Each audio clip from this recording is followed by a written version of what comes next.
the 14th century, the century of the scythe, natural disasters threatened civilizations with extinction. The Black Death kills more people in Europe, Asia, and North Africa than any catastrophe has before. Civilizations which avoid the plague thrive.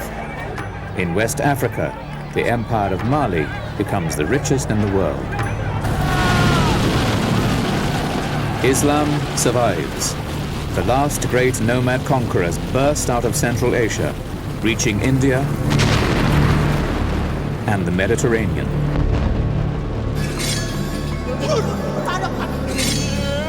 Trade flourishes in the Indian Ocean. Java enjoys unrivaled prosperity. In Europe, Christendom is pinched by famine, plagued by pestilence, crushed by cold. 1,000 years of history. Millennium.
In the 14th century, civilization faced a new threat.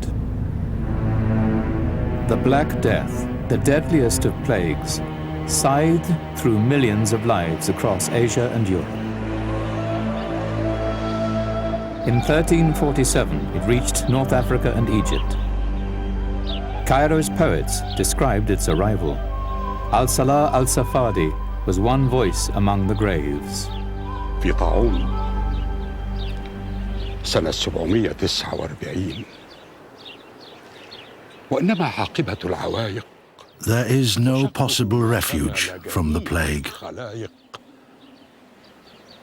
وهو أمر هذا الوباء. We have all been hit. وما بلغكم عنه من أنباء. The disease dwells in the chest and melts the liver. وغم النفوس وأذاب الأكباد. It reached Egypt this year. وفد مصر في أول هذه السنة. It made people lose their senses and their balance.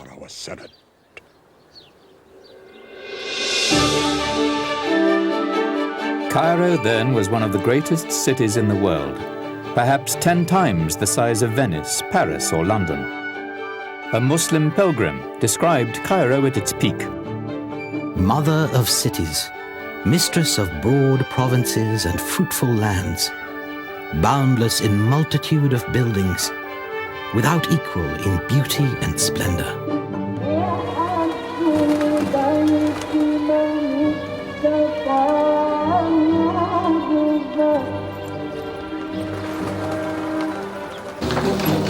In learning and religion, Cairo was preeminent in the Islamic world.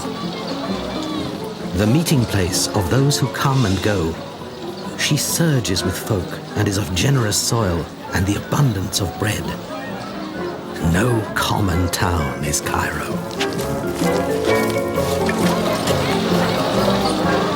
When the same pilgrim returned 20 years later, he found a city in the grip of the Black Death. وأصبح كل جبار منه وهو خايف يظن أن الموت ببابه واقف ومات كل حي بالقوة. Even the mighty wake in terror, convinced that death waits outside their door, ready to take everyone by force. The plague has spread fear and misery in the hearts of women. It has raised high the flag of death and broken into every home like a wild bunch of thieves. Many have sought refuge in God and taken heed of the prophet's words. If you rise in the morning, do not count on being alive by nightfall. 20,000 people a day, it was said, died in Cairo. Their bodies were piled in mosques, shops, and on the streets. In all, 200,000 were killed by the plague, a third of the inhabitants. The city never quite recovered its former greatness. دارت من الطاعون كأس الفناء فالنفس من سكرته طافحة. The plague has offered us the wine glass of total extinction, and my soul is as drunk as could be. God has not just subdued Egypt, he has made her crawl on her knees.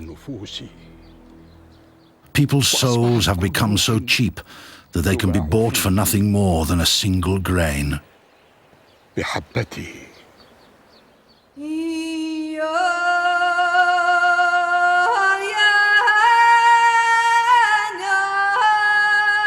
Like so many human invaders, the plague started in Central Asia. Infection followed trade routes, spreading east into China, south into India, and many thousands of miles west into North Africa and Europe.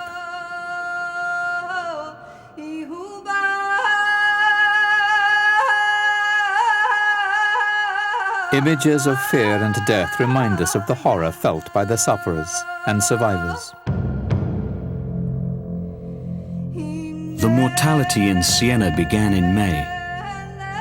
The people swelled beneath the armpits and in their groins and fell over while talking. And so they died. Great pits were dug. I, Agnolo di Tura, buried my 5 children with my own hands. So many died that all believed it was the end of the world.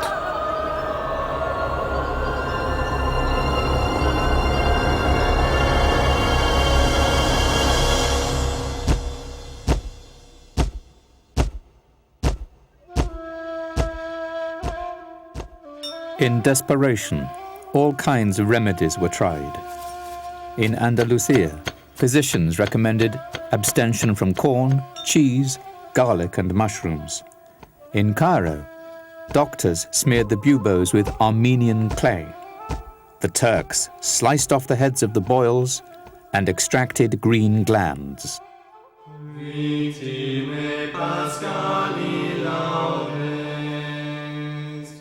But in Christendom, the most widely prescribed remedy was penance.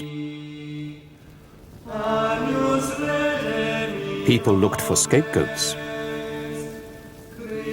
They tried to appease God by sacrifices. Jews were massacred. Heretics were burned.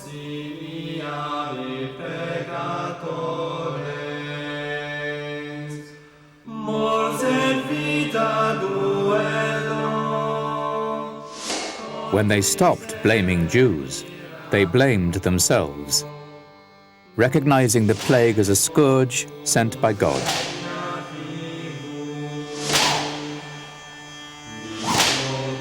Some chose to punish themselves, joining sects of flagellants. They wore a hood and carried a whip with 3 thongs. Each had a knot in it with something sharp like a needle, As they walked, they struck themselves on their bloody bodies.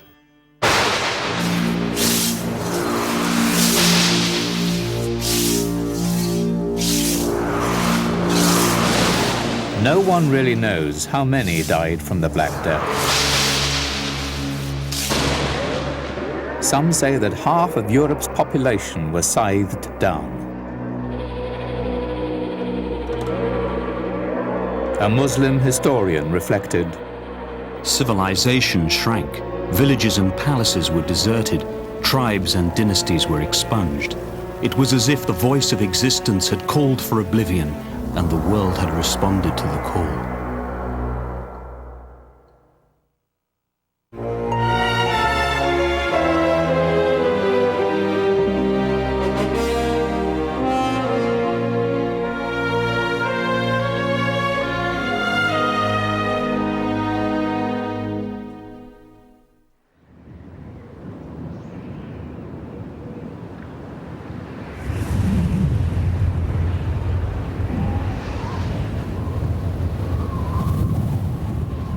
in the 14th century, beyond the reach of the Black Death, one culture flourished. In West Africa, a remote kingdom controlled most of the Western world's gold. In 1352, Ibn Battuta, the greatest traveler of the age, set off across the Sahara to see for himself the empire of Mali.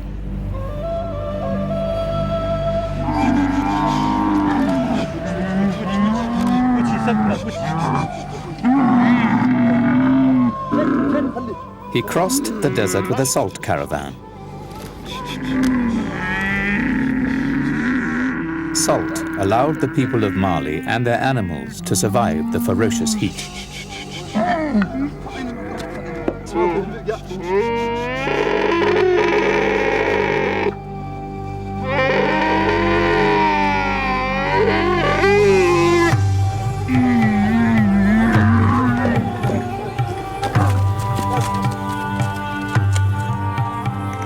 Salt is dug out of the ground in huge slabs. Camel trains arrive and carry it away. The Malians exchange salt for money, as we would exchange gold and silver.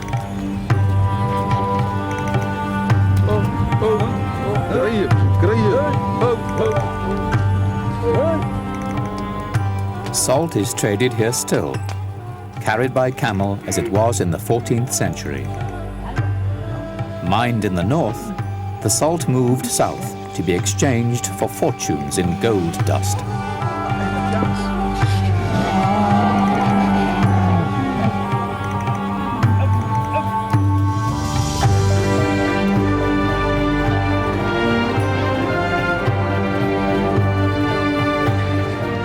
Merchants came to Mali from all points of the horizon.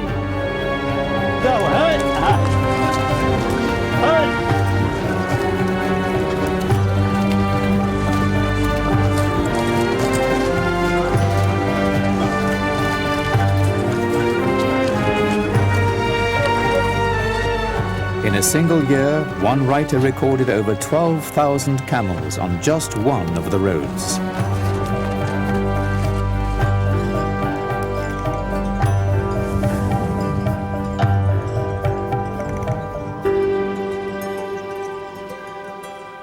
Once in Mali, Ibn Battuta traveled on its main highway, the river Niger. When we arrived at the arm of the river, I saw 16 beasts with enormous bodies. I said to Abu Bakr, "What beasts are these?" And he said, "These are horses of the river, hippopotami." The boatmen feared them and came in close to the shore so as not to be drowned by them.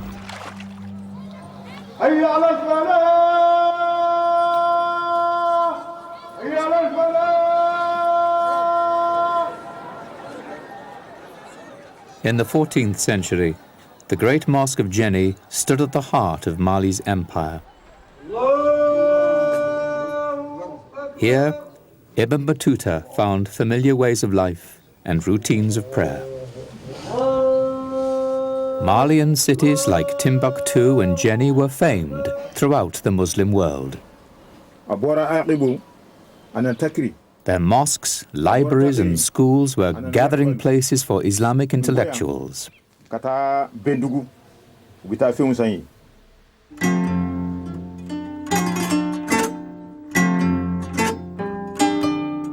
Their texts were adorned with the source of Mali's wealth, gold.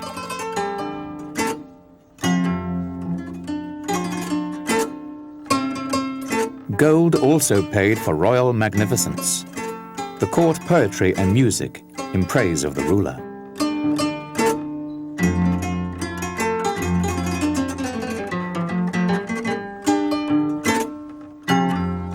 They are the most humble of men before their king. When he calls one of them, the man invited takes off his clothes and wears patched clothes, takes off his turban and puts on a dirty cap. He advances in humility like a beggar. He hits the ground with his elbows.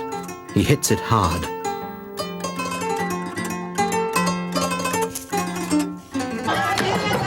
When the Sultan sits in council, drums are beaten, bugles sounded.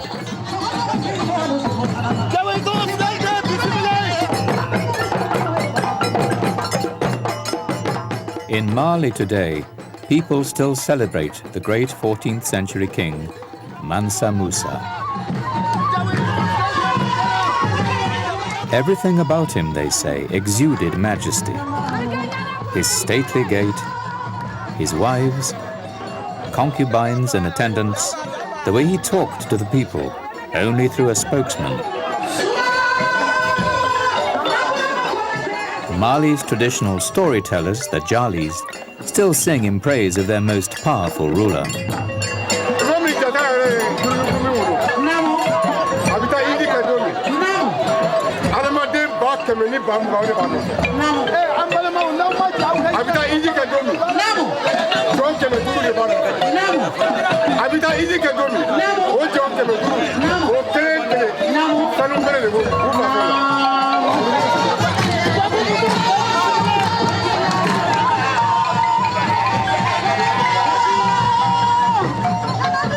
Mali's wealth paid for an army and military expansion. The strength of the Mansa's army was cavalry. Mali's mounted soldiery survive still in terracotta. Heavy-lidded aristocrats with protuberant lips and up-tilted heads, crowned with crested helmets, ride on elaborately bridled horses.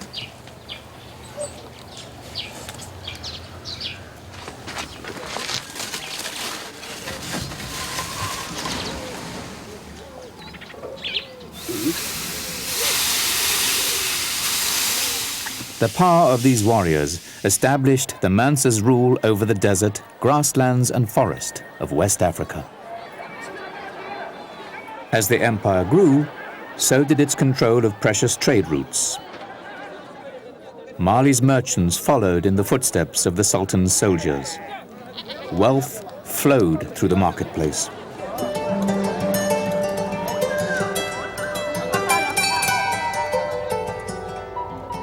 In the markets of the south, Ibn Battuta saw the gold he had been looking for.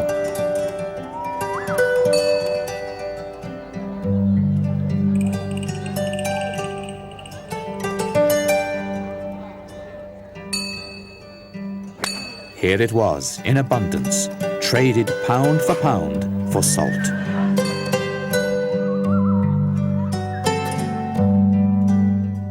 But the Malians kept the source of their gold a closely guarded secret.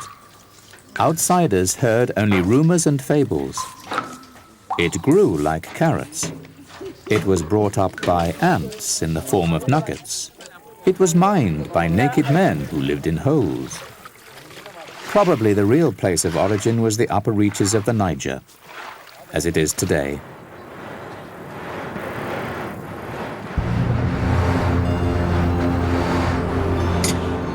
The kings of Mali took all the nuggets in tax and left the goldsmiths with the gold dust.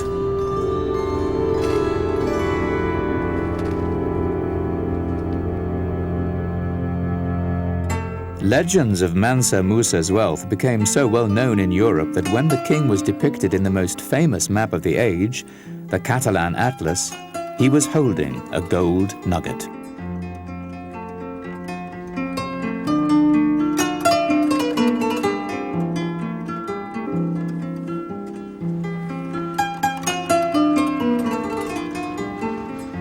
But the legends were shown to be true. During Mansa Musa's pilgrimage to Mecca, his extravagance inflated the economies of the towns he visited. The passage of his caravan of gold was remembered for years.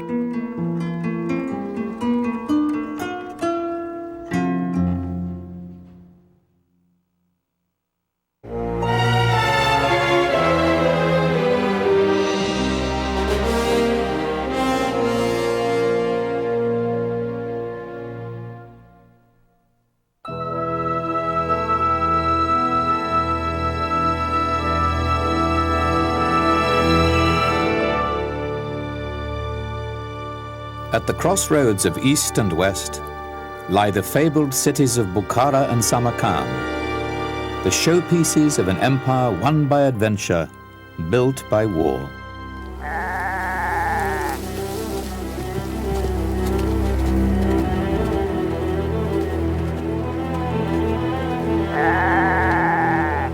From the same Central Asian steppes that bred the plague came a human predator, the last great nomad conqueror to take on the world, Timur.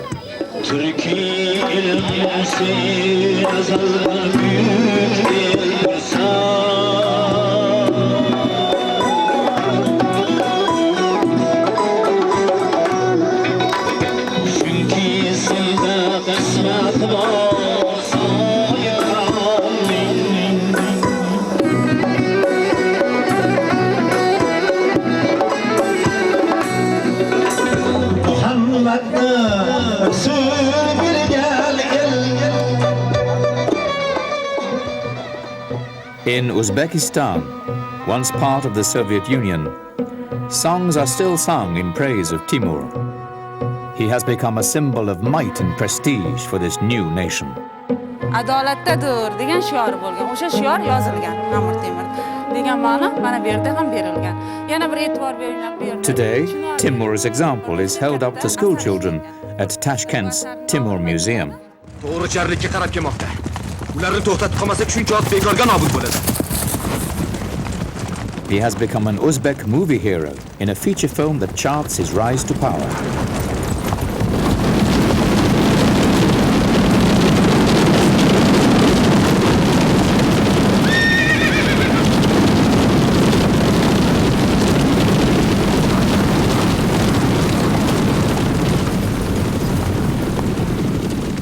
Timur in his youth used to ride out with his companions, one day lifting a sheep, another day a horse, taking these by stealth from the flocks of their neighbors.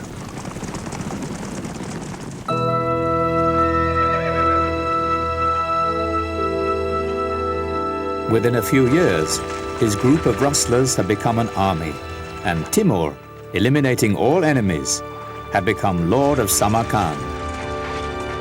Claiming Mongol descent, he aspired to rival Genghis Khan. He saw himself as the champion of Islam, a conqueror.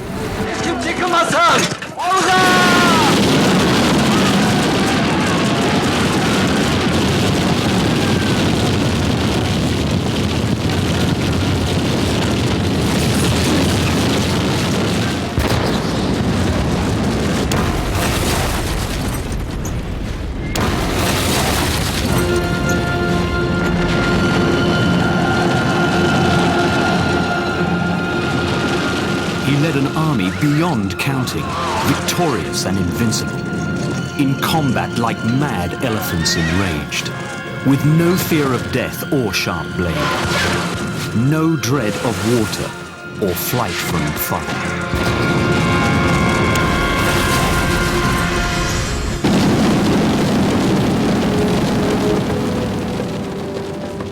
Through terror and slaughter, Timur fulfilled his self-proclaimed destiny. As there is only one God in heaven, so there should be only one king on earth. Loyal and devout, the army of nations which Timur led turned the world upside down from the Indian Ocean to the Mediterranean.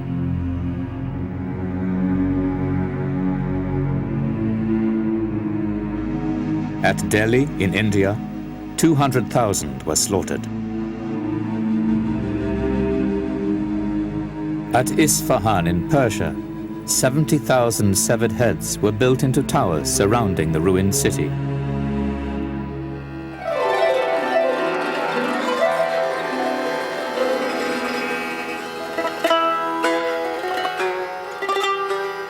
But Timur was a patron of the arts, a builder as well as a destroyer.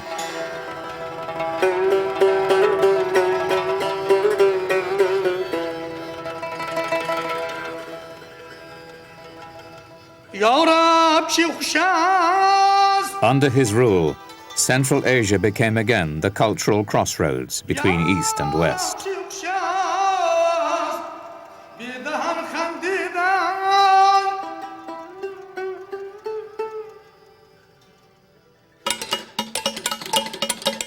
Trade has been fostered by Timur to make his capital the noblest of cities. During all his conquests, he carried off the best men of the population to people Samarkand, bringing together the master craftsmen of all the nations.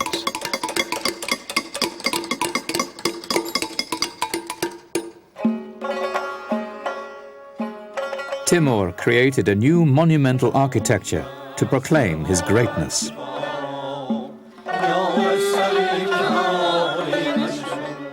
When a Spanish envoy reached Samarkand, he saw the city transformed.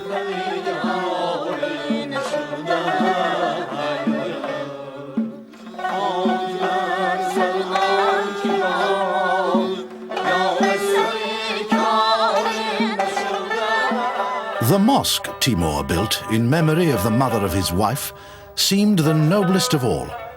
But no sooner had it been completed than he found fault with its entrance gateway, saying it must immediately be pulled down. Every morning he had himself brought in his litter to the palace and would stay there, urging on the work.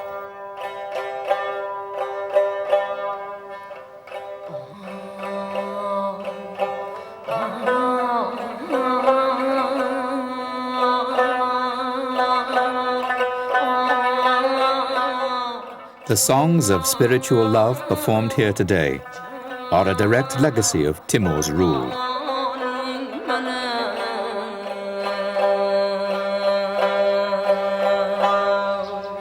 From a young age, Timur allied himself with the holy men in his country.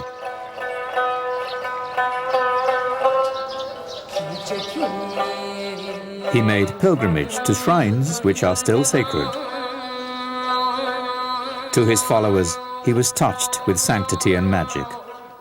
Far more than just a general, he had become the spiritual leader of his kingdom, a champion of the Islamic world.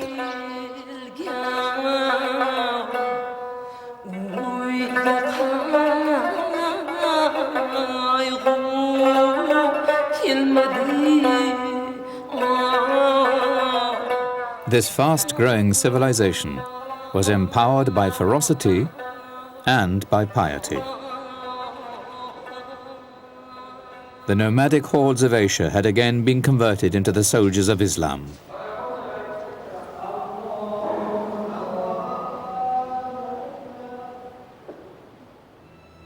Neither age nor infirmity could halt Timur's ambition. Almost blind, too weak to walk, he was carried out of Samarkand on one last campaign against China. He died before the invasion could begin. His empire was buried with him.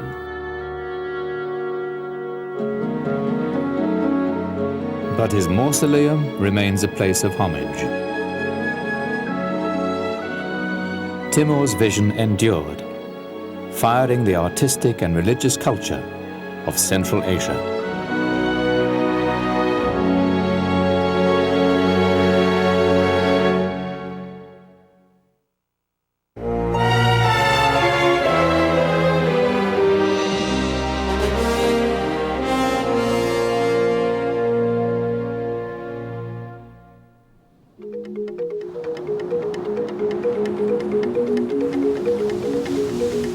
In the 14th century, the world's busiest trade routes crossed the Indian Ocean.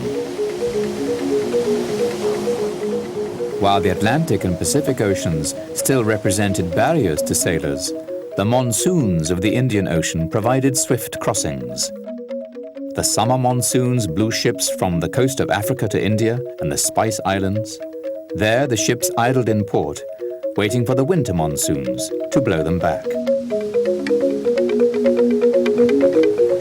At the eastern end of the ocean lay Java and the kingdom of Majapahit, an advanced naval state, the emporium of the world's spices.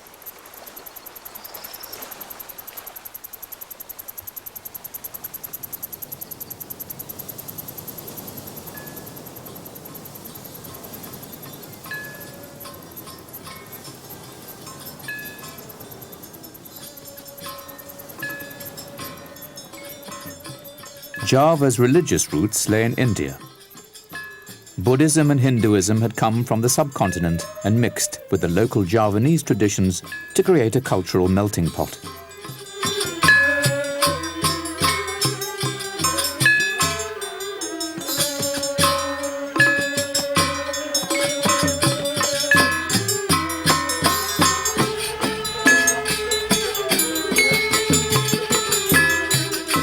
The ancient Sanskrit stories brought by Hindu colonists became the centerpiece of Majapahit's festivals.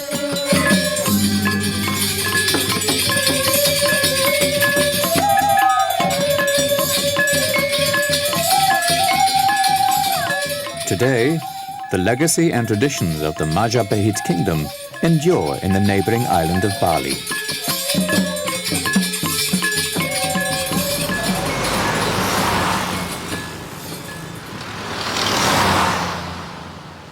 A few learned Balinese can still chant in the language of ancient Java, from the palm manuscripts on which Majapahit's history is preserved.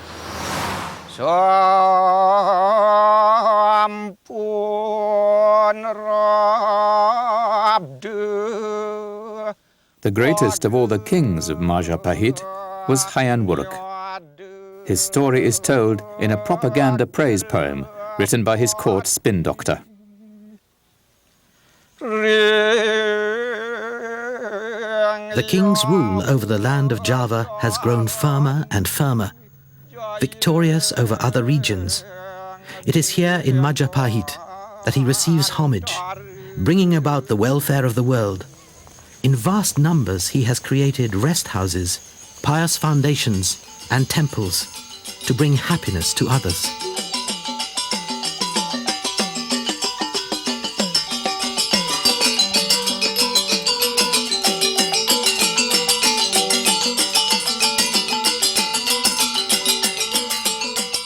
From his diamond-plastered palace, Hayan Wuruk travelled the country.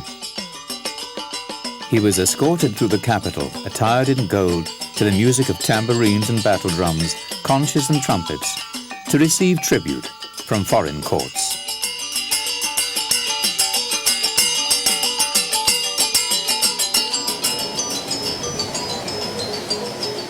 Hayan Wuruk aimed to make his empire bigger, imagining himself ruling the world beyond the sea, as far as India and China.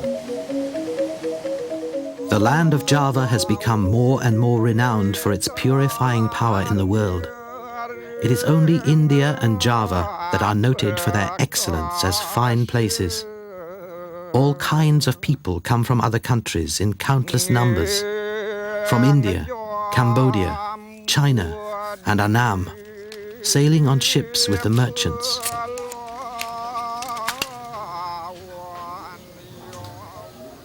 Monks and priests in particular, when they come, they are given food and are happy to stay.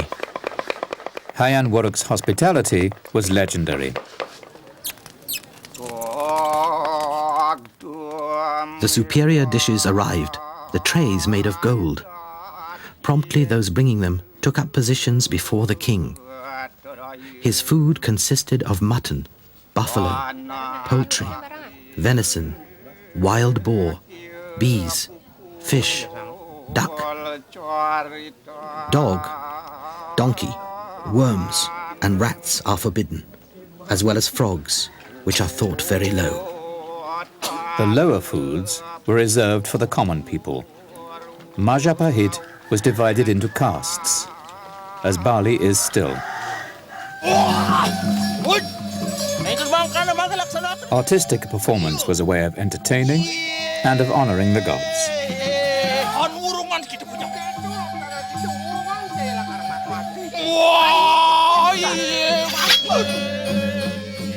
King Hayam Wuruk, like many other Javanese and Balinese kings, was a well-respected performer. In his theatre of power, he portrayed himself as a living god. The king's song put them under a spell, like the cries of a peacock.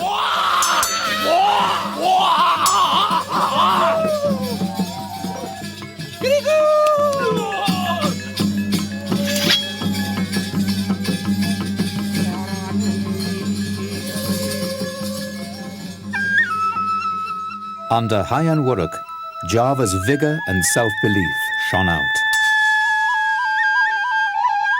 In a century when natural disasters disabled most great civilizations, protected by the ocean, the island prospered.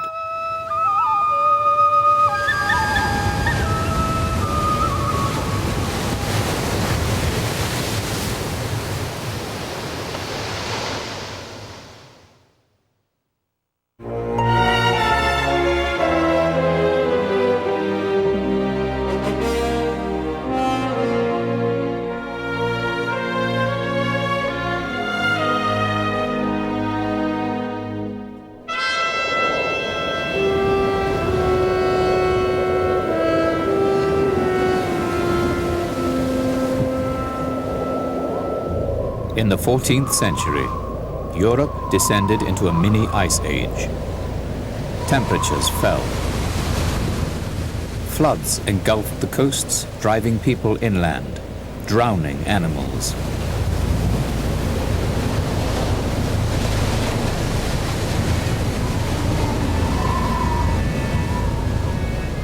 Glaciers expanded, icebergs moved south. The northern seas grew treacherous. From Greenland to the Baltic, Christian colonists abandoned their homes and retreated south. Christendom shrank.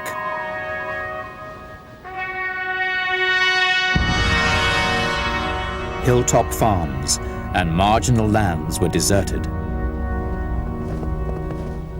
Exceptional winters devastated the poor.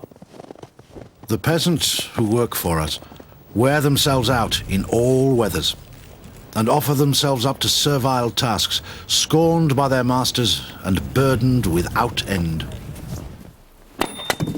Across the land, a new kind of affliction. Winters the cold of which was never known, not for 1,000 years.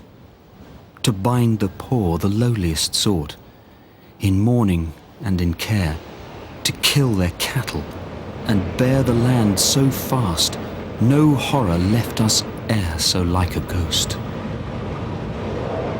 Worse was to come. Glacial winters were followed by rotten summers and by famine.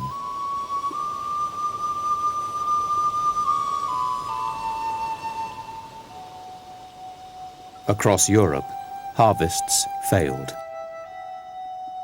Barns built to be filled by the year's produce were left empty.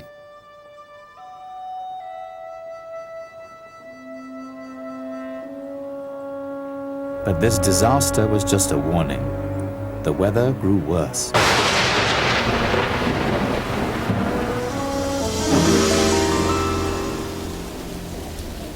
A chronicler described the consequences. In the year of our Lord 1315, famine arose in the land, as if God were displeased with our statutes. For summer rains abounded to such a degree that the corn could not ripen, nor had bread any longer such power to nourish or such essential virtue as it usually has, because the grain got none of the benefits of the rays of summer sun. Therefore, as this hunger came to grip the whole land, mortality followed. Ordinary meats, indeed, any lawful to eat, grew too costly. Horseflesh was too pricey for some who stole fat dogs for meat. And, so many claimed, furtively in many places, men and women ate their little children, and even other peoples.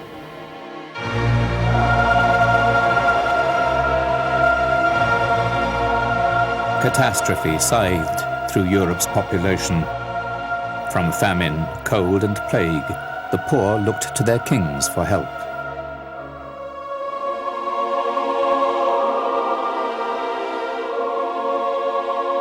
But the power of death served only to strengthen the power of the state. The kings rewarded the poor with oppressive laws and harsh taxes. The rich feasted, while the graves for the poor were filled. In England, the poor's despair was inflamed by the speeches of a dissident priest, John Ball.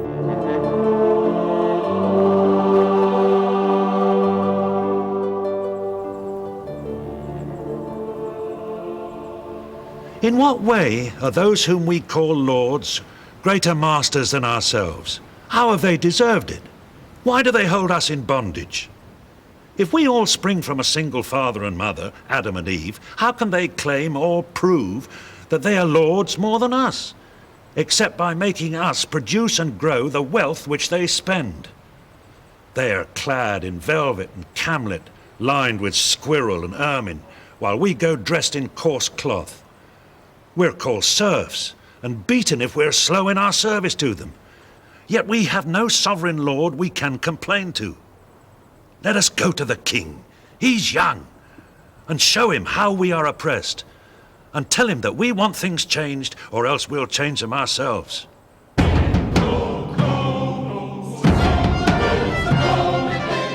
Across Europe, peasants mobilized into armies. They challenged their rulers, questioning the nature of their power. To the wealthy, peasant rebellion was like another natural disaster.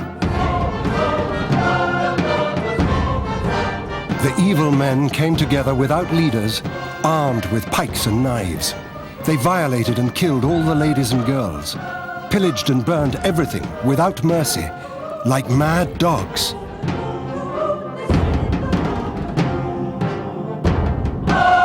It was a pattern typical of the 14th century. The poor sought justice and equality, but their demands were refused.